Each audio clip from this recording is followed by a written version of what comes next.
Welcome back to We Are Better Together, the space where we talk about real relationships, real conversations, and real connections. I'm your host, Deneen, and Yes, Sierrah is I'm the co Sierra. host. Yes. And today, we have a powerful conversation lined up. We're sitting down with a man whose life reads like a masterclass in leadership, discipline, education, and love. A retired command sergeant major, a scholar with multiple degrees, and a grandfather who stepped up to raise his grandson. So, Command Sergeant Major, welcome to Better Together. We're honored to have you today. It's an Sierrah. honor to be here. You know, I don't really get an opportunity to spend time with you and your sister, but it's great. Yeah, we're great. We're thankful to have you here today. Today's our final episode for June, which is we're focusing on men and fathers. So I'm sure you'll give some good perspective for us. Mm-hmm. And I guess we're diving into something a little different today. We're talking about a man's perspective on communication and connection. Yes. And Yeah. so we're going to do it. I guess what we're going to start off with, I guess I just wanted to remind people that, yeah, we talk a lot about mother-daughter dynamics, but today we're widening the lens. We want to explore how men communicate, how they connect, and what wisdom they carry that sometimes goes unheard. So we're excited that be able to give us his perspective on a lot of those things. So what we want to do is we want to start out with you, Command Sergeant Major, to give us some background, share with us some things that you want to about your career, about, just how you were able to get to where you are today. Give us what you want to share. Well, starting with the career, when I first started out, I was, just wanted to jump out the planes and all that good stuff. So I didn't start out with the job that I ended up with because they was trying to push us towards the airborne infantry thing, and that's what I did. Then when it came time to re-enlist, after the first son looked at my scores, he couldn't understand why I was infantry. And so then that's when I realized, that's when they sent me over to, I decided to become a CBRN guy, chemical, biological, radiological, nuclear, and explosive. So, so I had to be retrained. I'm looking at your sister's face. She was like, "What? Yeah, I used to deal with all that stuff." Well, they teach you how to make bombs and all that type stuff, So, if I want to get on my nerves, the car blow up. I had nothing to do with it. But and I went in that field. When I went in that field at that time, 22 years old, 800 years ago, it wasn't a whole lot of people of color in that field. I guess that's politically correct. There wasn't a whole lot of people of color in that career. It's true. So the people above us, you didn't see anybody that looked like me at that time above us. So, you had to work hard. We always got the jobs that other people didn't want to do, and we had to do the extra stuff. Like for myself, I had to get my education. I had to, go to airborne school, air assault school, drill sergeant school, and, those extra schools just so this next person standing beside me to get promoted, just like I got promoted, and all they had on their uniform was U.S. Army and name tag. So my grandfather used to say, we used to have to do 3 times as much just to get what they get regular, and it was definitely like that in the chemical corps. It really was, and all the people of color, they was all decorated on their uniforms, and the ones who that didn't look like me were getting promoted, but their uniforms didn't look like ours. But it didn't matter. By the time I got up in ranks, it was a plethora of us up there, male and females. That was another thing you didn't see. Didn't see a lot of females up there in the upper ranks, And as I was going up the ranks, I was dragging as many folk as I could up with me, because I saw how they.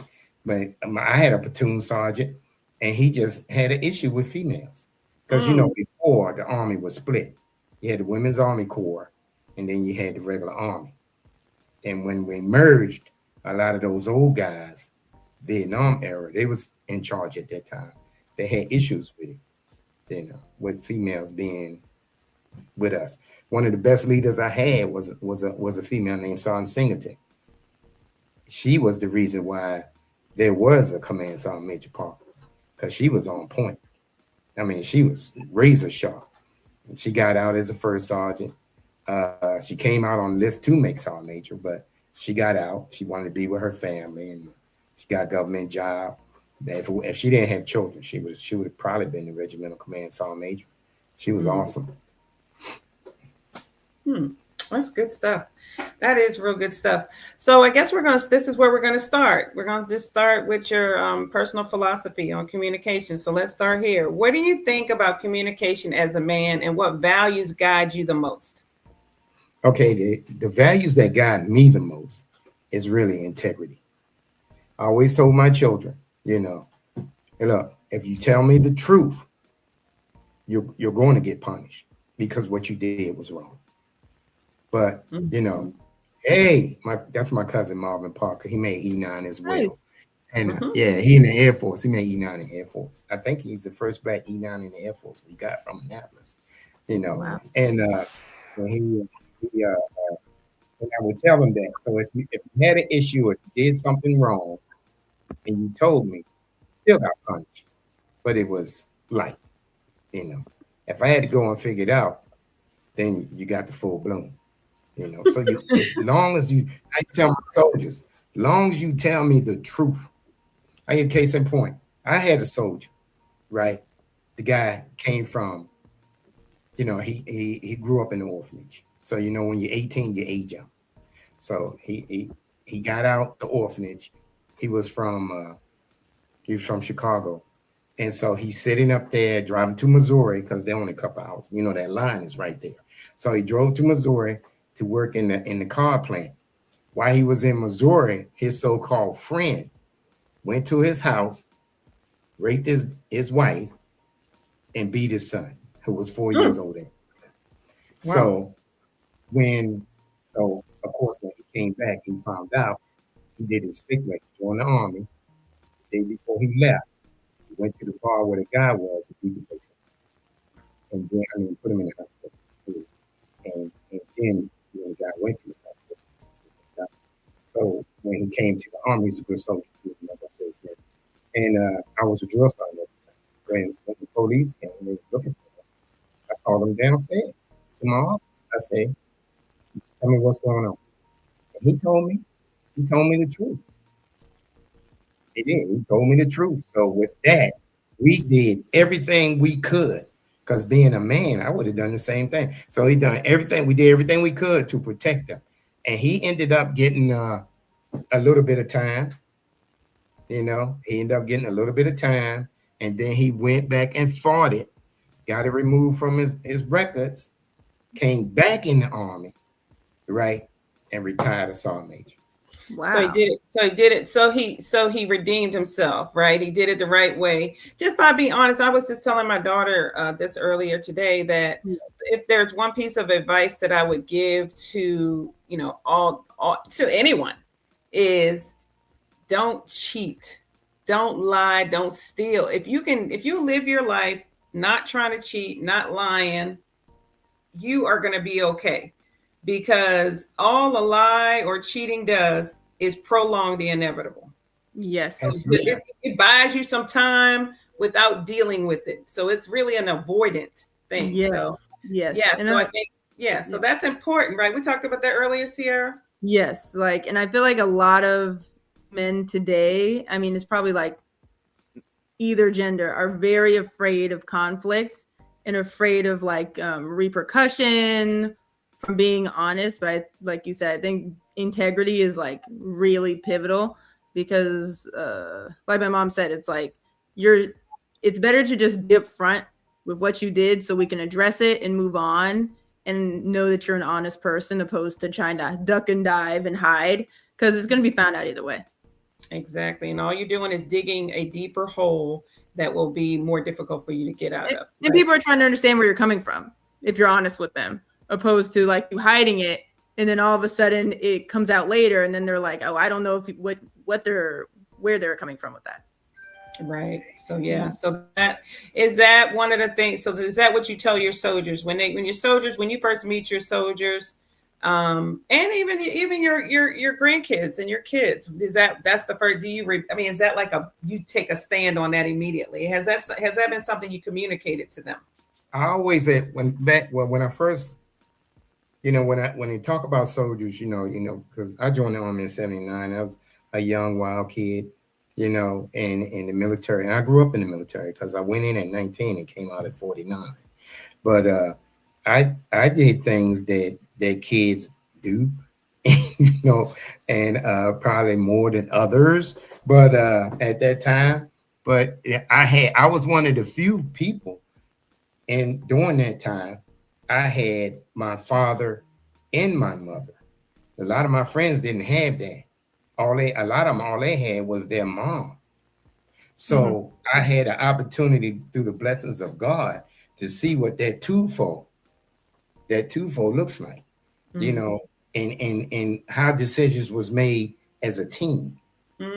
Because my dad was a no nonsense guy. I mean, he rested in peace, right?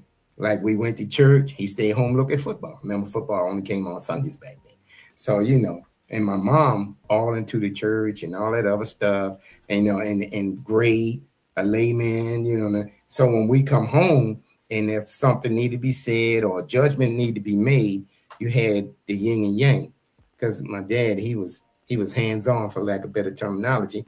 And then my mom would come out there and be saying, okay, Roger, before you knock the guy, because he never put his hands on my sisters, though. He still owed them some butt whippings, but he said before you take he didn't believe in putting his hands on girls. And his philosophy was he didn't want his daughters to grow up with the habit of a man putting hands on them. See, that's good. Yeah, absolutely. He never beat my sisters. He never did, and they deserve it. He got it because what your parents are doing is teaching you how to be treated, right? Absolutely. And so in your opinion, what's the difference between the way that your mother raised the mother interacted with you and your father interacted with you? Is there any specific characteristics that you recognize? My father was, I think, since I can always remember, always judged, made decisions when it came to me, because I was the oldest, that would affect me later on in life as being a man. Because he always started out, one day you're going to be a man. And this is why I'm doing this. Or this is why I'm telling you this. Whereas with my mom, I kind of got over because I was her firstborn. So if he said I couldn't do something when he went to work, because they work different shifts, back then parents, I go ask mom behind his back. And then, I would, and if my mother said no, she meant no. But if she said, okay, it was good to go. But if she said, we'll see, that means it was going to happen. So I used to do that a lot. I really did. You had the strong, the male portion, and he's hard. And I'm not saying my dad didn't love me, because he loved me to death. But my mom was that tender, that nurturing, that care, like when I was playing sports, I got hurt, right? And I remember I was laying on the basketball court, and out of all the people in the gym, I heard my father say, I heard his voice, I heard him say, boy, get your up. And I stood right up. I stood right up. And, and my brother was on the team too. He's like, you heard Daddy? That's the only voice I heard. And then so I go and sit down on the bench. Then my mom came down there and hugged me and said, you all right? They said, you don't have to go back in there. So it's two forms of leadership right there. My dad, and the subliminal message, don't give up, and my mom, come back there. Well, if you can't do it, you just can't do it. I love that. I love that. Which one of your parents do you think that shaped your communication style the most? Well, I think I took like 70, 30, 70 from my mom. Okay. Because like my daughters, You know, they know they owe some butt whippings. I was like a big kid. You did what? I'm gonna tell your mother. And I'm the father. I'm the man. I'm gonna tell your mother because I wouldn't put my hands on my daughters because if I raised my voice, it would shatter them. Right. If I raised my voice at my son, he'd be like, oh, I ain't getting no whipping, so you know. Right. You know, Right. he's gone. Right. But you know, it would shatter my girls. But and so in that aspect, I always gave my children an opportunity to explain. My Nice. mom did that. My dad didn't give an opportunity to explain. He wasn't that way. You know, he like I said, he was hands-on when it came to the boys. It's 10 of us. So it was hands-on with the boys. Wow. You know, and with the girls, it was like, wait till Dolores get home and he send them to their room. Mama come home from work, she tired. You know, where they on punishment, and I'm sitting in there talking about, you know, they need some of that action. But with my children, especially my son, because I didn't want him to feel like, but his dad, my father don't love me. He don't beat my sisters. But on the other hand, his mother never beat him. She wouldn't put her hands on him. That's her first job. And I'd be like, well, what he do? He did this, that, and the other. So you need to go whip him. I was like, didn't you get off work early today? She used to always say, well, you know, he's the firstborn. I know, I was there. I was there from start to finish. I don't know. He was the first one, but you know, so she wouldn't put her hands on. But I never just hauled off and whip my children. I always sit up there and talk to them. Tell me what's going on. And then another thing I will always tell my children, I cannot stand this word right here. 2 words I can't stand: stupid and dumb. And you know, and I used to tell my kids, you're not dumb and you're not stupid. But that was a dumb and stupid thing to do. Now your actions was that way, but you're not that way. That's good. And I heard my daughter telling my granddaughter that a couple years back. You know, I was visiting them, and she was talking to her daughter, and she said that was a dumb and stupid thing to do. You're not stupid, you're not dumb, but that was a dumb and stupid thing to do. And I went back in the room. Good job. Good job. Go ahead, Sierrah. Huh? Go ahead. I was gonna say, how many? So you have 9 siblings? Yes. How many girls and how many boys? It's 5 to 5. Wow, perfect split. That's wild. And then you know what's wild? Yeah. My dad started off with a son, and the last one is a son. Wow. Everybody else is in between. That's why my youngest brother's so spoiled. I can't stand him. He's spoiled to this day. 50 years old. What's the age gap? Like so you're the oldest? Oldest. And then how old? And then the youngest, what's the age difference? Brian is 50 and I'm 66. 16 years in between. Wow. What about you and the next one? Like you're the oldest, and then who came next? I mean, how many years? My sister Faith is 1.5 years. She's only 1.5 years after you. Yeah. We were talking about this before. We're talking about birth order and how birth order affects who you are and how you operate.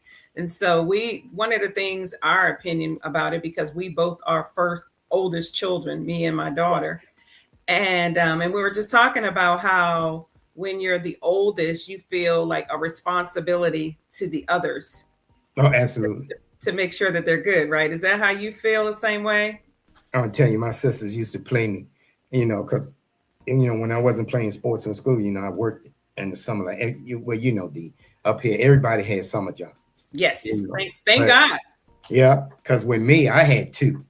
I worked at the Navy Academy doing that. That's my cousin again. You know, my mom pretty much raised him and his 2 siblings.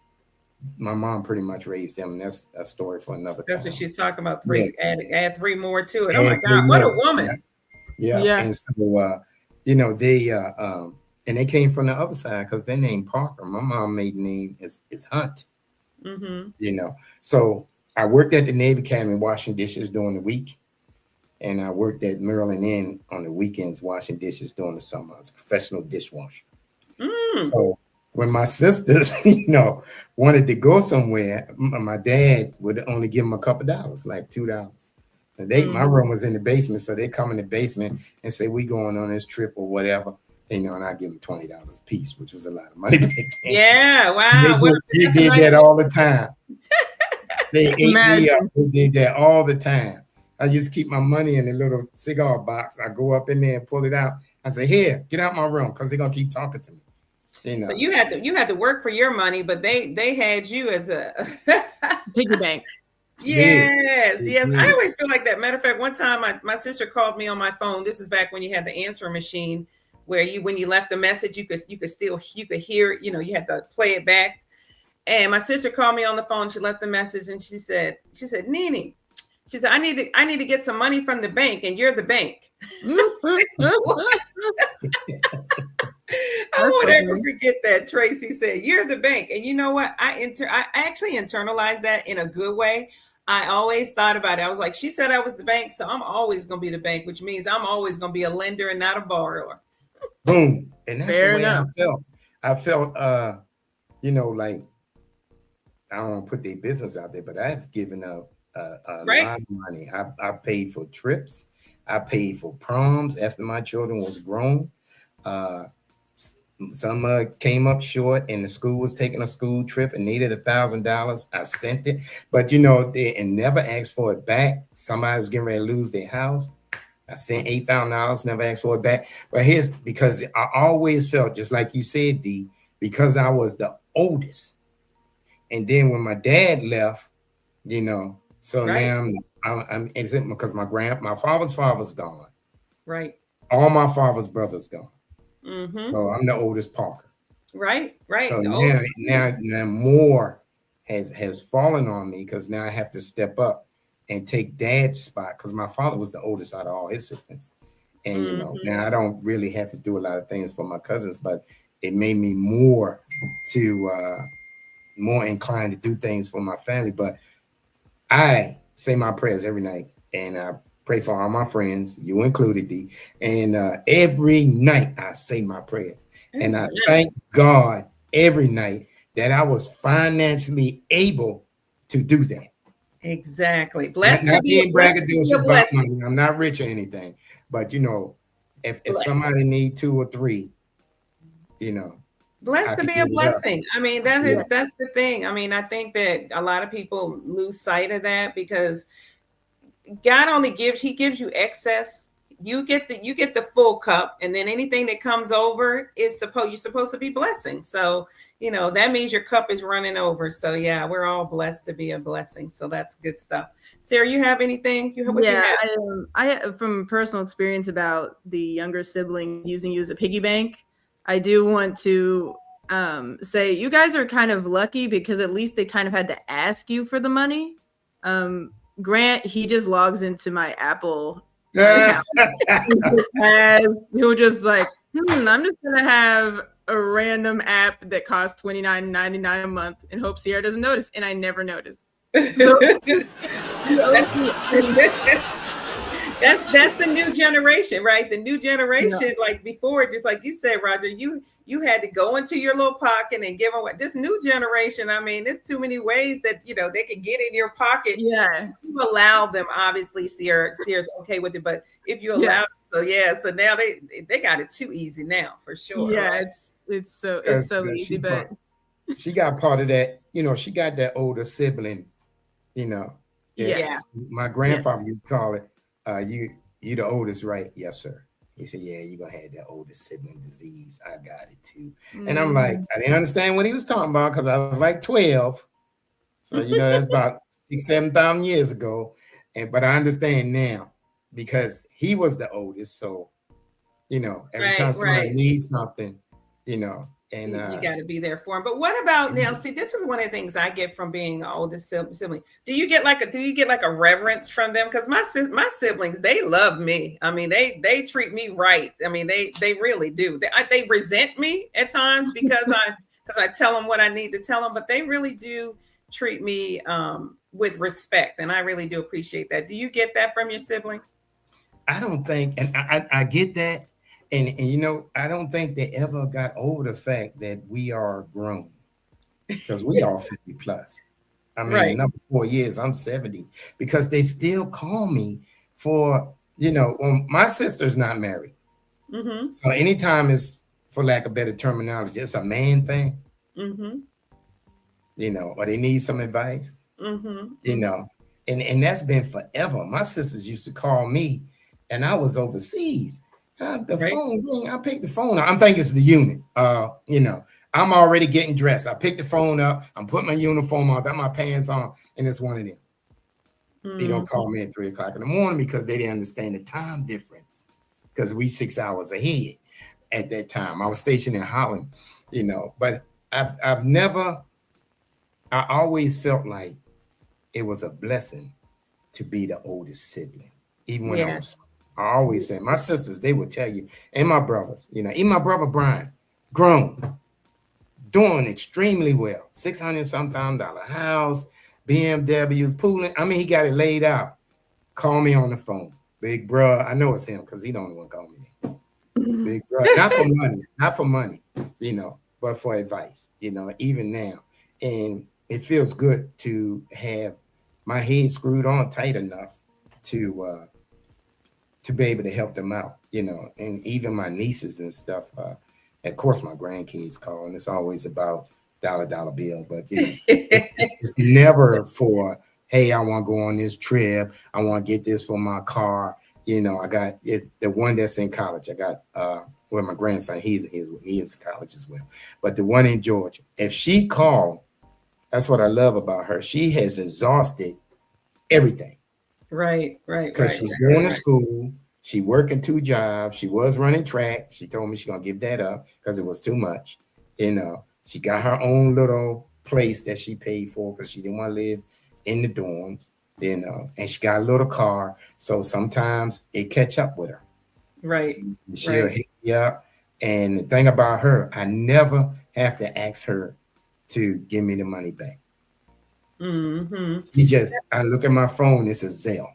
Well, see, that's what I'm talking about. Exactly. Because people know, you've been kind to them. And that's what I tell my siblings. I don't ask you to pay me back, but when you pay me back, that means you're creating a surplus for yourself, really. Because every time you pay me back, I means I got something extra for you for the next time because you know who you are. So that's why it's important for, to just kind of acknowledge and let people know you appreciate them. But you know what I wanted to ask you just a couple questions about, because you're used to being the leader, because, you're used to being the go-to. How do you make sure that people feel heard when you're the person that normally has all the information? So what do you do when people call you? Do you automatically just give them advice, or what is the interaction that you have? Well, what I do, and you're right, I've been in charge of people since I was 21. I've been telling grown men what to do since I was 21. That's why when I got out the Army, I had all these job offers, and every time they tell me you're gonna be in charge, click. Nope. That's it. I ain't want to do that. And I'm gonna circle back to what you said, but I want to say that I had a job offer in Hawaii. Start off as $275. Mm-hmm. Right. So I flew to Hawaii with my grandson and went over there and everything. But when I got there, the job was a piece of cake. But when I saw, how many people I was gonna have to be dealing with, 800, I was like, I appreciate it. I got back on the plane, came on home. 2 weeks later, Tyrell and I flew to Japan. Had job offer in Japan. That one was $255 start off. These folk already had my name on the freaking sign when we got there. I was like, Pop, ain't that you? And I said, yeah, I didn't tell him because it was a general I worked with in the Army that I was going to take the job. So I got Tyrell all dressed up. I had him, because he was young then, he's like 6. I had him put a little blazer on him and stuff. And the liaison guy took him to the school that he would be attending. Of course, he's a mixed kid.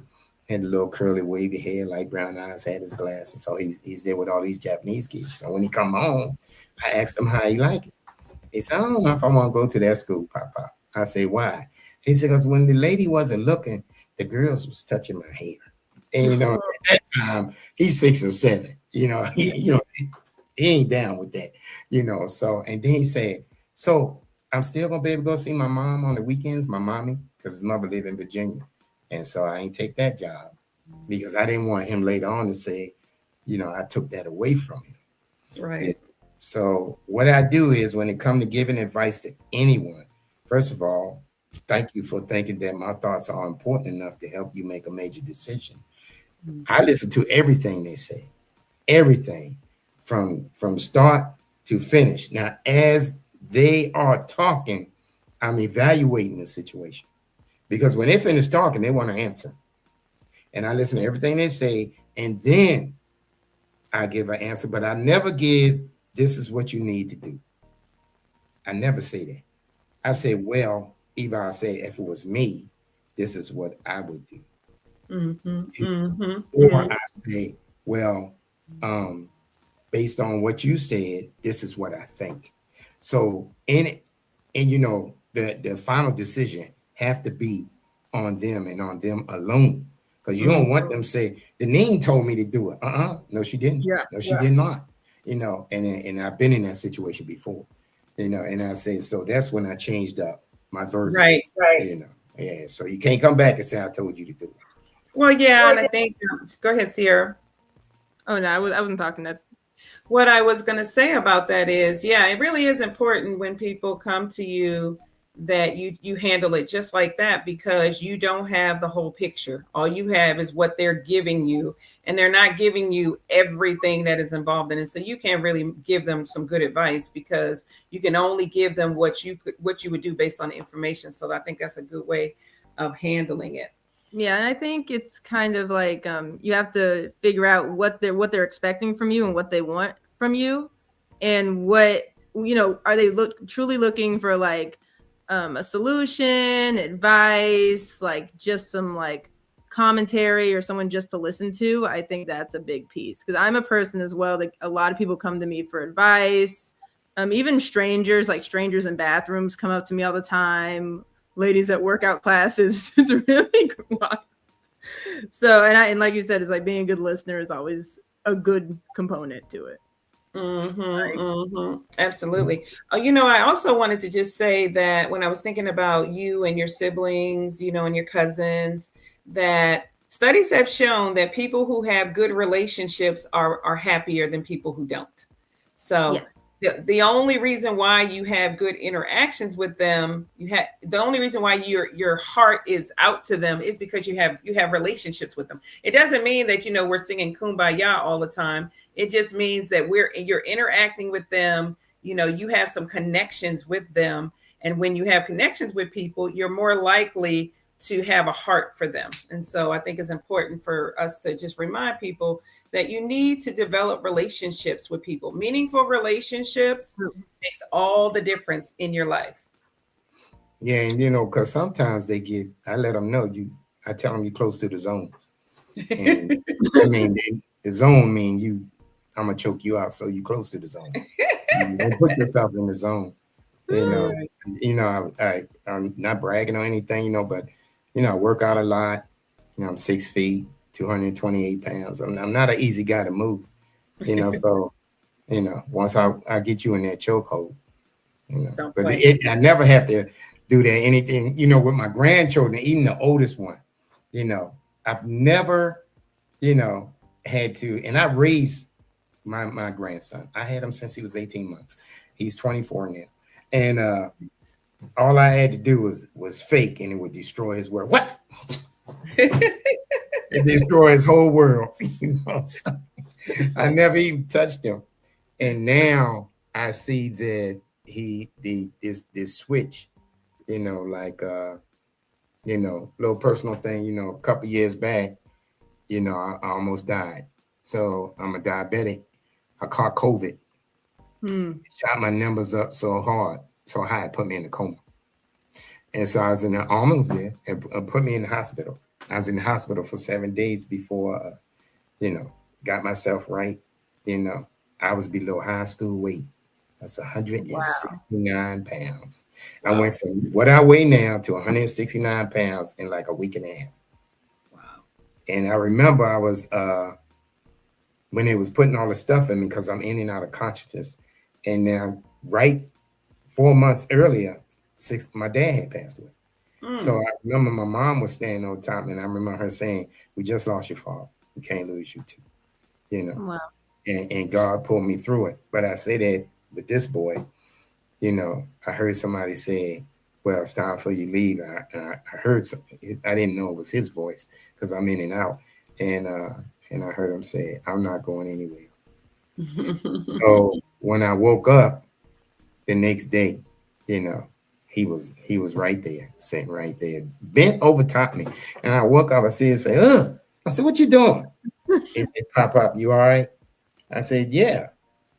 He said, "Well," I said, "as all right as I can be."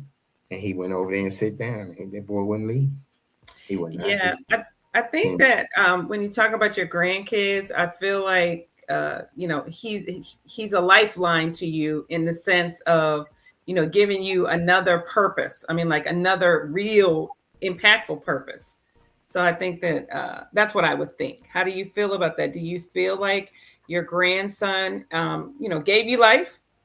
you're absolutely right, Deneen. But before I answer that question, I just want to say, because it's fresh on my mind, you know, I'm an old person, so my mind, you have done a great job with your daughter. She is so intelligent. Well, I try to tell you, Oh, but thank you. you know, you have done a great job with her. You know, now I'm gonna get back to me. She has. I had to get that out, Sierra, before I Thank forgot. you. Oh, I'll take thank it. you. You Yeah, know, we now like with that. him, We appreciate that. yeah, and you could see it in her face. She looks so much like you, but younger and better. You know, she's a new version. That's how I go. There You you know, go. That's not you supposed know, to be. Just yeah, have fun. yeah. See, you know, but with him, you know, I always told him he saved my life, but I never told him why. But I'm gonna tell you. Amen. So, when it came time for me to get out the army, they had pushed these numbers, you know, in the computer. And so General Smith at the time, I couldn't stand him. He wanted me to stay in the army and go back to Fort McClellan. I mean, no, he wanted me to go to his praying because he was at 20th Seaburn at the time. So he was going to become a regimental commander. So what he wanted to do was send me to the desert, you know, and Where in the desert? Iraq. So he wanted to send Okay. me to Iraq and Okay. set up a compound. And then after that, I was going to go to Fort Leonardwood and be Where, 3rd Chem where's Brigade, that at? Missouri. And I was going Okay. to go there and be the 3rd Chem Brigade Sergeant. And from there, you know, when he became the regimental commander, he was going to pull me up, be the regimental commander sergeant major, which means I would have been in charge of all the enlisted chemical folk in the United States Army. Mm-hmm. So the reason why I didn't go was because I had Tyrell. Now, Right. if I didn't have Tyrell, I would have went. I know I would have. I would have went. And then if I went over there and didn't come back, you know, because there's no, Right. when Right. you go, Right. You had to change your priorities, right? yeah, you throwing the dice. So, you Yeah. know, but because of him, I didn't go Mm-hmm. because he had nobody but me. At the time, Right. his mom was really out there on them drugs. Not bad mouth his mom. She got herself together. She's a phlebotomist now. She got a big house. She's done extremely well. But Right. during that time, you know, Right. things Right. was rough. You know, so Mm-hmm. he had nobody else. And so that's Mm-hmm. why I told him no. I turned it down and I went on and got out because of him. Mm-hmm. So yes, he gave me a new lease on life. Even though yesterday I was gonna kick him in his head because he's getting on my nerves back there. Because he didn't take out the trash after I told him 8 million times, right? His room looked like 8 million people was in there fighting, stuff all over the place. And I went in his room, which was my fault because he's in the corner with his game, talking to his friend, and the room was dark, and he got this junk, which caused me to step on something and fall, little No. knot on my head, you know. Yeah, Oh no. you know, That it's wasn't your, that wasn't your fault. But tell me about that, okay? Because this is a question I have about the boys or whatever. Now you've been in the military for all these years, right? And Mhm. so what I know about men who have been in the military for a long time, they're quite neat and particular about their things, right? They like their things to be where they're supposed to be. So how do you deal with being in a household of people who don't value that structure like you do? Well, I'm gonna tell you, when he was young, he always kept his room neat. He would run Right. into my room and see how my room was, and he'd go back and set his room up the same way. But when the teenage years came, this other stuff came. Now, here's the reason why, I don't choke him out. Is his work schedule. The boy work ethic is off the chart. He worked with 3 production companies. Earlier today he was in DC shooting a commercial. They had something MGM, the company where he went and set up the lights. Came back from that. He went straight to the mall. He works at the mall. He runs a kiosk down there. The next morning, he got from the kiosk at 9 o'clock. Then he came home, he slept. 8 o'clock that morning, he's at school. He left school at 12 o'clock, went to Virginia, and they shot a commercial down there. So he got back here about 5 o'clock. 12 o'clock that night, he went to DC to shoot a commercial because he belongs to 3 production companies. He got back home 5 that morning. So I just let that be his area. So you give him a break. On that. Now, do you feel like, let me just ask you this.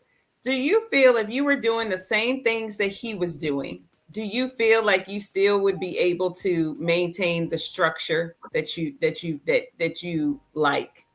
What, my room and stuff like that? Yeah. Keep my house clean. Yeah. Here's what people don't understand.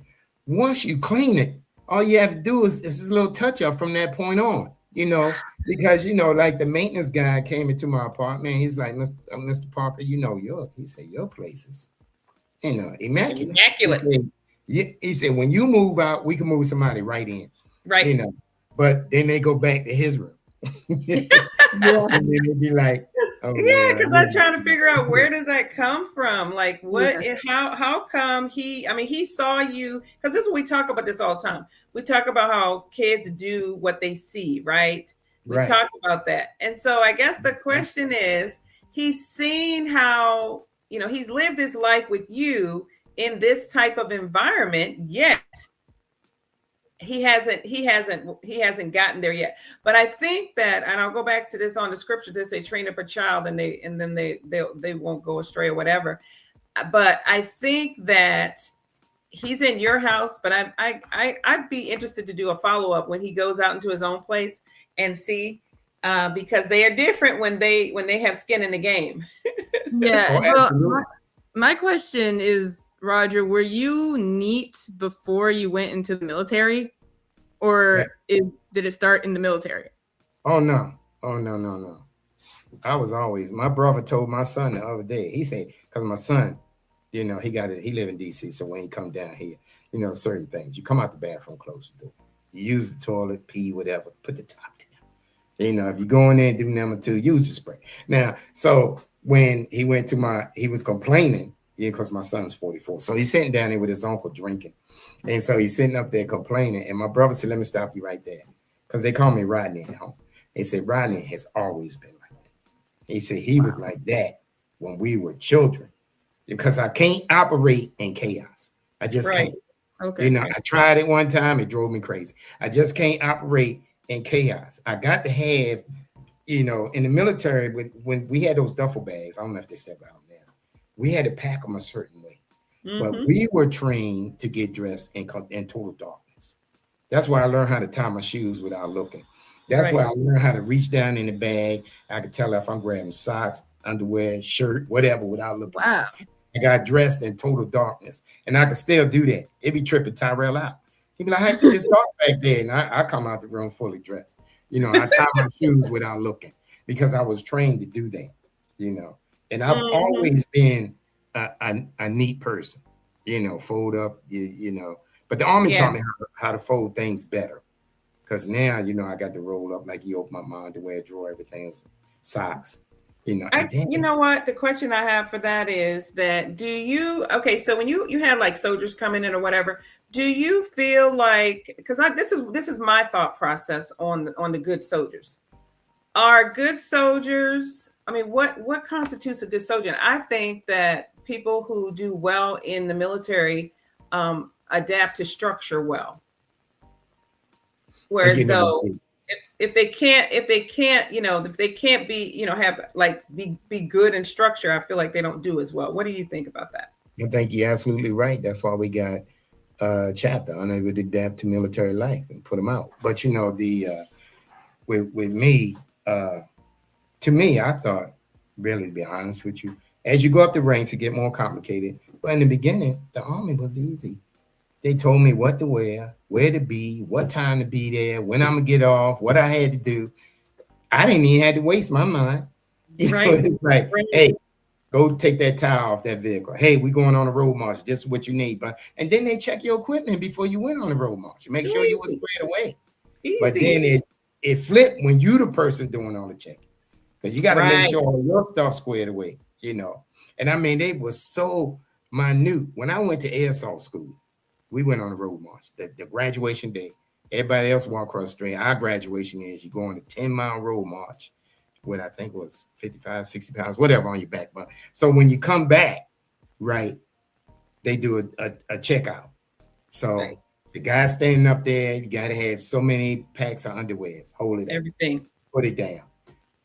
Put it down. So this one guy, never forget it. We had a little bag you put in. You got your soap, your toothpaste, all that stuff in there.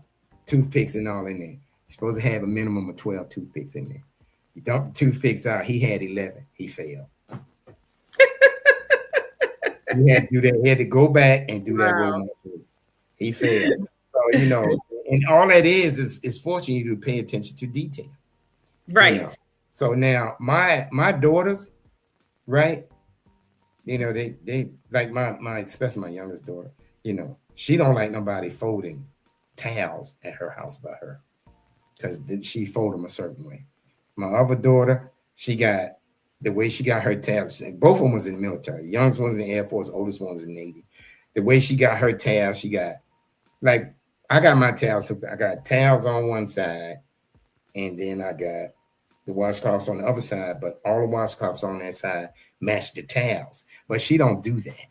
She got all the towels in one area. Then the next shelf got the washcloths and so on and so forth. So I messed around when I was there. I washed it. I folded up. This is my oldest daughter. And I put the washcloth across. She almost had a cow. But I didn't get upset. I didn't get upset because I was like, well, that's the way she run her house, because my granddaughter was talking about, Papa, Mama don't know. I said, I used to change your mother diaper. I ain't worried about what she said. I have a question for you though. Tell me something that you learned the hard way. Thinking I knew everything. Always thinking it was a better way instead of listening. Anytime when I was a young soldier, I'm getting instructions in my mind. I'm thinking it could be a better way, and sometimes it put me in a bad place. But back then they wasn't into so much Article 15s taking your right. They was into taking your time, And when you get out there and cut grass with those scissors with the black handle on them, you sitting out there cutting grass, you learn. No. I'm not talking about shears. You're not talking about shears. Big scissors with the black handle, those scissors. Okay, so this was punishment. Yeah. No, training. Reinforcement training is what they call it. Okay, wow. That's not punishment, it's reinforcement training.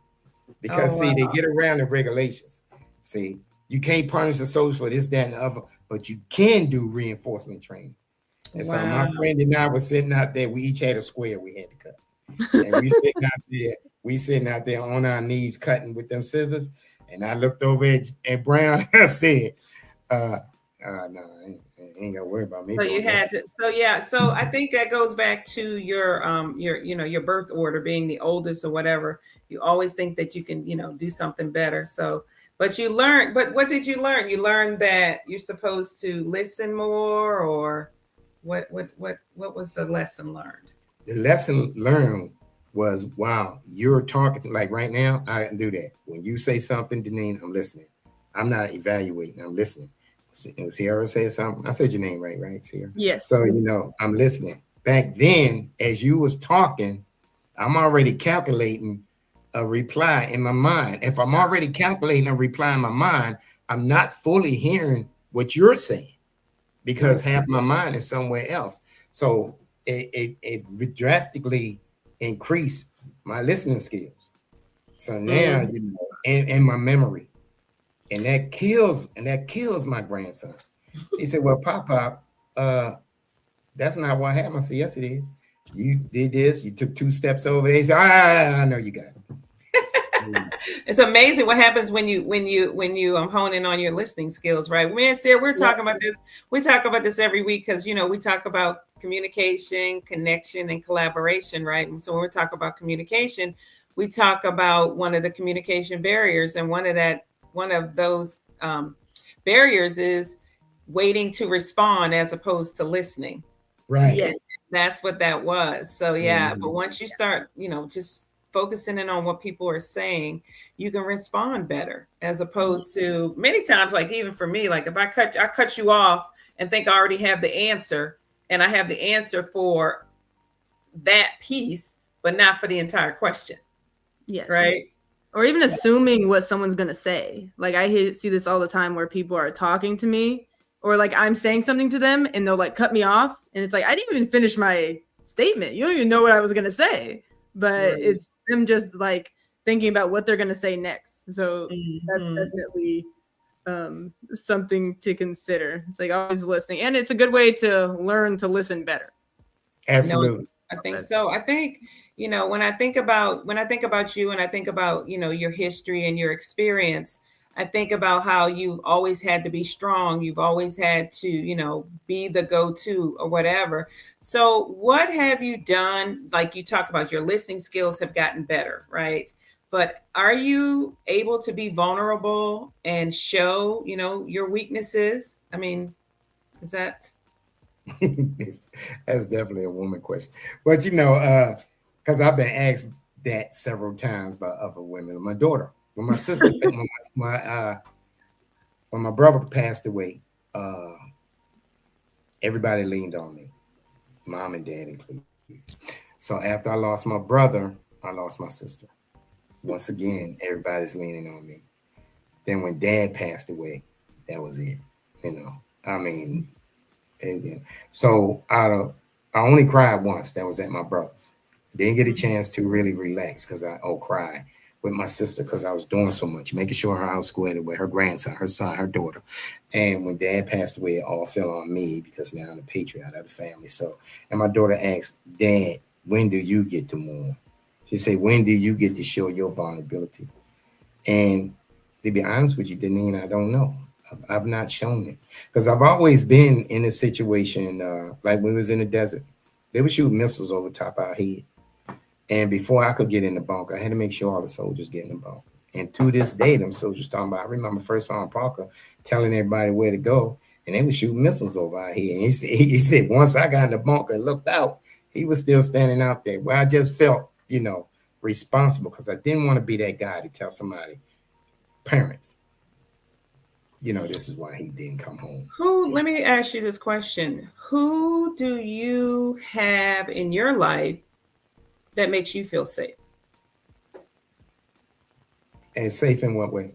Safe, I mean, just you feel like you have a safe space, with someone. You feel like you have a safe space to be who you are, to say whatever you want to say. You feel safe in a relationship. Is that your sister? Is that your brother? Who is that? Who is that person? It's 2 guys. Both of them I served with in the military. One guy named is Charles Gutowski. He was my executive officer when he was at 84th. The other guy, both of them I call my brothers, is a guy named Henry Covington. He's in Georgia. We was at a G14. Let's go with that because I can't talk about it. We was at a G14 job together. And those guys, they seen me because both times I was in charge when I was with them. They seen me at my high and my low. And so, and I've always could be my friend. I could always be myself around them. I actually talked to Chuck the other day because he was in Japan, and he's back now. And Henry was up here about a couple months ago. But I could always be myself around those guys. Never worried about no judgmental or anything like that. And because even with family, sometimes they could be judgmental. Even in relationship, it could be judgmental. because they'll come back later if you have an argument. Well, when you did this, you didn't see. But with those guys, I could just be myself. You know, if I want to walk around, which I don't, but walk around with raggedy underwears on, we good. You know. Well, I know you have. I know you have that guy that you guys were in third grade together. That I know you have him, and that you can tell him anything. So I know that. With Armin, I didn't mention Armin because that's a given. Armin is ever since I known him, he been this great guy. I mean, even when we were young, I mean, he would give you a shirt off his back. Yeah, those are the only two guys in the military, and Armin is the only guy I grew up with that I could be myself around. Right. He never holds anything against you. He know a lot about me. He do. I mean, third grade, high school. I mean, of course, you know a lot about somebody who I dated. When it didn't work out, heart broke. He was right there. So. But that guy will give you the shirt off his back, and he is the reason why we're actually here right now. I was about to say, come on now, let's give out our flowers while we can. Yeah. I remember when it first started, he was doing videos on his phone at the old Annapolis track. He was calling people down there to do that, and look how much this thing has grown, and it's going to continue to grow. With him. And at this show right here, you and your daughter, y'all doing a wonderful job. Outstanding. It's an honor to be here with y'all. I truly is. We're trying. We're doing our best. Your sister. I'm sorry, your sister. But that's right. I'm not old enough to have a daughter. Right. Not that old. Yeah. But Armin's a great guy. We've been there for each other. We've been there for each other during times of struggle. I know he's told me he's like, he said so many wonderful things about you. I'm so glad we were able to get you on now. I know this is not our normal format, but we really felt like to end the month of June, honoring men, honoring fathers, we felt that it was fitting for us to bring you on and just share some of yourself with us. And we really appreciate it. And I'll see you all the time. Oh yeah, we really do appreciate it. And it was great learning more about you. You had great comments, and you're very funny. It was an honor to be here. That's good stuff. That's good stuff. Yeah. Can't be serious all the time. No, absolutely not. No, we appreciate it. Laughter is medicine. So that's good stuff. Yes. So thank you so much for coming on tonight. And this cognac over here is medicine too. All right now. Okay. But just listen, remember, we are Sierrah. No, I'm joking. Just remember, Roger, Sierrah, we're better together, right? We're better together. Absolutely. Yes. Better together. Greatly better together. Exactly. So I don't know who looking, but y'all need to go ahead and pay attention to this show. You got these two lovely ladies on here keeping you straight, but they kept me straight. And then you can learn a lot. You get a chance to put your opinion out there, which is very important because somebody looking at this show saying, I feel the same way. Amen to that. And just to talk about our show next week we're going to talk about the 5 love languages. We're going to Gary Chapman, words of affirmation, acts of service. What else we got? Quality time. Physical touch, which is all the men's. All the men. and don't forget the gifts. That's the easy one for the men. What is it? You say the 5 love languages. What is that? Cognac, gin, wine, or hypnotic. Good night. What she said hypnotic. I ain't even gonna mess with it. We'll see you guys next week. Thank you guys for watching. Don't forget to subscribe, like, and congratulations to Legends from the Past getting their 800,000 subscribers. We appreciate all of you. Look at God. Thank you.